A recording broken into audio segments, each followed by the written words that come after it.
আজ তোমাদের রাইমার্টিনের প্রশ্ন বিচিত্রার দ্বিতীয় পাঠটা করানো হবে। দেখো প্রথম প্রশ্ন কি আছে। প্রথম প্রশ্ন হচ্ছে, ক্রিকেট বা ফুটবল খেলার মাঠে বল প্রয়োগের কি কি উদাহরণ খুঁজে পাও। ক্রিকেট খেলা এবং ফুটবল খেলার মাঠে বল প্রয়োগের কি কি উদাহরণ খুঁজে পাও। দেখো, ক্রিকেট খেলার মাঠে বোলার বল প্রয়োগ করার সময় বল প্রয়োগ করে। ক্রিকেট খেলার মাঠে বোলার যখন বলটা ছুড়ে দিচ্ছে বা বল করছে তখন এটা বল প্রয়োগ করে। ব্যাটসম্যান কি করে? ব্যাটসম্যান ব্যাট দিয়ে বলটির উপর বল প্রয়োগ করে এবং ফিল্ডার বল প্রয়োগ করেই বলটিকে থামায়। তাহলে ক্রিকেট খেলার মাঠে বোলার বল প্রয়োগ করার সময় বল প্রয়োগ করে। তাহলে ক্রিকেট খেলার মাঠে বোলার বল করার সময় কি করে? বল প্রয়োগ করে। ক্রিকেট খেলার মাঠে বোলার বল করার সময় বল প্রয়োগ করে। ব্যাটসম্যান ব্যাট দিয়ে বলটির উপর বল প্রয়োগ করে এবং ফিল্ডার বল প্রয়োগ করেই বলটিকে থামায়। আর ফুটবল খেলার মাঠে কি ঘটনা ঘটে? ফুটবল খেলার মাঠে খেলোয়াড়রা পা দিয়ে বল প্রয়োগ করে বলটিকে গতিশীল করে এবং থামায়। গোলরক্ষকও বল প্রয়োগ করেই বলটিকে আটকায়। আর অভিকর্ষ বল বলতে কি বোঝায়? দেখো, পৃথিবীর উপরে থাকা কোনো বস্তুকে পৃথিবী নিজের কেন্দ্রের দিকে যে বল দ্বারা আকর্ষণ করে তাকে বলা হয় অভিকর্ষ। দেখো, মহাবিশ্বে দুটো বস্তু পরস্পরকে আকর্ষণ করছে। তাহলে মহাবিশ্বে যে কোনো দুটো বস্তু পরস্পরকে যেটা বল দিয়ে আকর্ষণ করে তাকে বলা হয় মহাকর্ষ। অভিকর্ষ কিন্তু একটা মহাকর্ষ বল। অভিকর্ষ কি? অভিকর্ষটা হচ্ছে পৃথিবীর উপরে থাকা কোনো বস্তুকে পৃথিবী যে বল দিয়ে নিজের কেন্দ্রের দিকে আকর্ষণ করে সেটা হচ্ছে তার অভিকর্ষ বল। তাহলে উত্তরটা কমপ্লিট হয়ে গেল। আমি আরেকবার তোমাদের বলে দিচ্ছি যে ক্রিকেট খেলায় বোলার যখন বল করে, ক্রিকেট খেলার বোলার যখন বল করে সেই সময় সে বল প্রয়োগ করে। ব্যাটসম্যান বলটির উপর যখন ব্যাট দিয়ে আঘাত করে তখনও সে বল প্রয়োগ করছে। আবার ফিল্ডার যখন বলটাকে থামাচ্ছে তখন সে বল প্রয়োগ করছে। ফুটবল খেলায় খেলোয়াড়রা বলটাকে পা দিয়ে কিক করে বলের উপর একটা বল প্রয়োগ করে, এর ফলে বল গতিশীল হয়। আবার কোনো গতিশীল বলটাকে বল প্রয়োগ করেই ফুটবলার বলটাকে থামায়। আবার দেখো, গোলে যখন বল মারা হচ্ছে তখন গোলরক্ষকও কিন্তু বল প্রয়োগ করে বলটাকে আটকানোর চেষ্টা করে। পরের প্রশ্ন ছিল, অভিকর্ষ বল কাকে বলে? তাহলে কি হবে?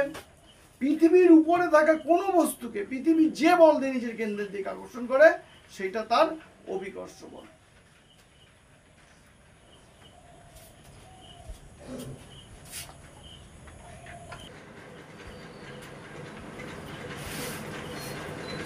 রেখাচিত্র ও উদাহরণ সহ দ্বিতীয় শ্রেণীর লিভারের সংজ্ঞা দাও। তো দেখো, দ্বিতীয় শ্রেণীর লিভার আমরা এঁকেছি একটা লিভার রেখাচিত্রের সাহায্যে, মানে একটা রেখা টেনেছি, একটা সরলরেখা টেনেছি। দেখো, এক প্রান্তে আলম্ব আর এক প্রান্তে বল আছে। দেখো, এ বিন্দুতে বল আর অপর প্রান্তে দেখো আলম্ব সি আছে। এই বল এবং আলম্ব এদের মাঝখানে কোনো একটা বিন্দুতে বাধা কাজ করে। তাহলে দুই প্রান্তে আছে, এক প্রান্তে বল আর এক প্রান্তে আলম্ব কাজ করছে। বলটা দেখো ঊর্ধ্বমুখে কাজ করছে। এইটা চিত্রটা হচ্ছে দ্বিতীয় শ্রেণীর লিভারে, এইটা ছবিটা আঁকবে এটা দ্বিতীয় শ্রেণীর লিভারের একটা চিত্র। উদাহরণ, সিপি খোলার চাবি। সিপি যখন বদলাটকে তোমরা এইভাবে করো না, সিপি খোলো কীভাবে? এরকম একটা খোলো না, সিপি একটা চাবি দিয়ে, চাবি রিং দিয়ে এরকম টান দিয়ে খোলা হয়। সিপি খোলার চাবি নৌকার দাঁড়, চাকি, এক চাকার হাত গাড়ি, নখ কাটার মেশিন। নখ কাটার মেশিন মানে বড় একটা মেশিন নয় কিন্তু, ওই যেটা দিয়ে আমরা নখ কাটি ওইটা নখ কাটার মেশিন, দ্বিতীয় শ্রেণীর লিভার। এবার এই ছবির দিকে তাকাও, এই যে একটা লিভারের ছবি এঁকেছি, এই লিভারের ছবিতে দেখো এক প্রান্তে আছে আলম্ব আর অপর প্রান্তে আছে বল, আচ্ছা তো? তাই আমি সংজ্ঞাটা কি দিয়েছি, যে লিভারের এক প্রান্তে আলম্ব থাকে এবং অন্য প্রান্তে বল প্রয়োগ করা হয়। আর দেখো বাধাটা কোথায় থাকছে, বল যেখানে প্রয়োগ করছে এক প্রান্তে আর আলম্ব থাকছে এক প্রান্তে, তার মাঝের যে কোনো একটা বিন্দুতে থাকছে। তাই দেখছি, এবং দু প্রান্তের মাঝে কোনো বিন্দুতে ভার বা বাধা কাজ করে তাকে দ্বিতীয় শ্রেণীর লিভার বলা হয়। তাহলে দ্বিতীয় শ্রেণীর লিভারে মাঝখানে কে থাকে? দ্বিতীয় শ্রেণীর লিভারে মাঝখানে থাকে বাধা, আর দুই প্রান্তে থাকে, এক প্রান্তে থাকে আলম্ব আর এক প্রান্তে থাকে বা প্রান্তে বল প্রয়োগ করা হয়। তাহলে যে লিভারের এক প্রান্তে আলম্ব থাকে, অপর প্রান্তে বল প্রয়োগ করা হয় এবং আলম্ব ও বাধার আলম্ব এবং বল প্রয়োগের মাঝের কোনো একটা জায়গায় বা কোনো একটা বিন্দুতে ভার বা বাধা থাকে, সেটাকে আমরা বলি দ্বিতীয় শ্রেণীর লিভার। এই দ্বিতীয় শ্রেণীর লিভারের উদাহরণ আমরা অনেকগুলো বলে দিয়েছি। ছিপি খোলার চাবি, নৌকার দাঁড়, জাতি, এক চাকার হাতগাড়ি, নখ কাটার মেশিন, এগুলো হচ্ছে দ্বিতীয় শ্রেণীর লিভার।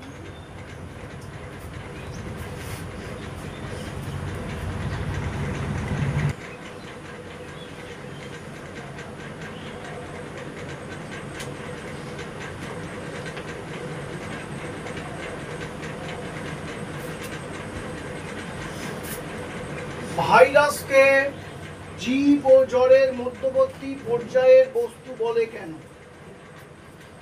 মানুষের বিজ্ঞানসম্মত নাম কি? ভাইরাস পোষক দেহের মধ্যে জীবের মতো আচরণ করে আর পোষক দেহের বাইরে জড়ের মতো আচরণ করে, তাই ভাইরাসকে জীব আর জড়ের মধ্যবর্তী পর্যায়ের বস্তু বলা হয়। পোষক দেহের মধ্যে ভাইরাস যখন থাকবে তখন সে সম্পূর্ণ একটা জীব যেমন আচরণ করবে সেই রকম আচরণ করবে। পোষক দেহের বাইরে যখন সে আসবে একদম সে জড়বৎ বস্তু। সেই কারণে ভাইরাসকে জীব আর জড়ের মধ্যবর্তী পর্যায়ের বস্তু বলা হয়। আর মানুষের বিজ্ঞানসম্মত নাম হচ্ছে হোমো স্যাপিয়েন্স। হোমোর তলায় আলাদা করে দাগ দেওয়া, স্যাপিয়েন্সের তলায় আলাদা দাগ দেওয়া, কখন দুটো দাগ যেন মিশে না যায়। বিজ্ঞানসম্মত নামে গণ আর প্রজাতি নিয়ে বিজ্ঞানসম্মত নাম হয় দ্বিপদ নামকরণ বলি আমরা তাকে, আলাদা করে নিচে দাগ দিয়ে দিতে হয়। গণের তলায় দাগ, আবার প্রজাতির তলায় দাগ দিয়ে দিতে হবে। তাই হোমো স্যাপিয়েন্স, হোমোর তলায় দাগ দিয়ে দেবো আলাদা দাগ, আর স্যাপিয়েন্সের তলায় আলাদা দাগ। যদি তোমরা দাগ না দাও তাহলে কিন্তু বিজ্ঞানসম্মত নাম হবে না, সেক্ষেত্রে নম্বরটা কিন্তু কাটা যাবে।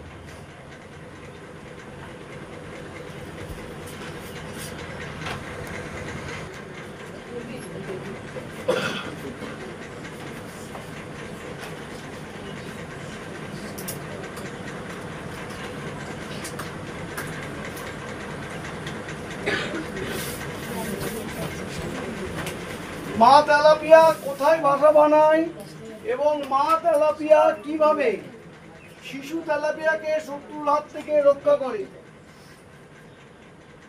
মা তেলাপিয়া জলের নিচে নরম মাটিতে লম্বা খাঁজ কাটে, সেই লম্বা খাঁজ কাটার পরে সেখানে মা তেলাপিয়া বাসা বাঁধে। মা তেলাপিয়া জলের নিচে নরম মাটিতে লম্বা করে অনেকগুলো খাঁজ কাটে, তারপর সেখানে বাসা বাঁধে। মা তেলাপিয়া কিভাবে শিশু তেলাপিয়াকে শত্রুর হাত থেকে রক্ষা করে? ক্যাঙ্গারুর পেটের মধ্যে শিশুদের রাখার জন্য থলি থাকে, আর মা তেলাপিয়ার মুখের মধ্যে থাকে থলি। সেই থলির মধ্যেই ডিম ফুটে বাচ্চা বেরোয়, আর সেই থলির মধ্যেই শিশু তেলাপিয়া মাছ বড় হয় এবং শত্রুর হাত থেকে তারা রক্ষা পায়। মা তেলাপিয়ার মুখের মধ্যে ক্যাঙ্গারুর পেটে বাচ্চাদের থাকার নিরাপদ থলির মতো একটা থলি থাকে। এই থলির মধ্যে শিশু তেলাপিয়া ডিম ফুটে বাচ্চা বের হয়, আর মা তেলাপিয়া এদের মুখের মধ্যে রেখেই বড় করে। শত্রুর হাত থেকে এদেরকে এইভাবে মা তেলাপিয়া মাছ রক্ষা করে।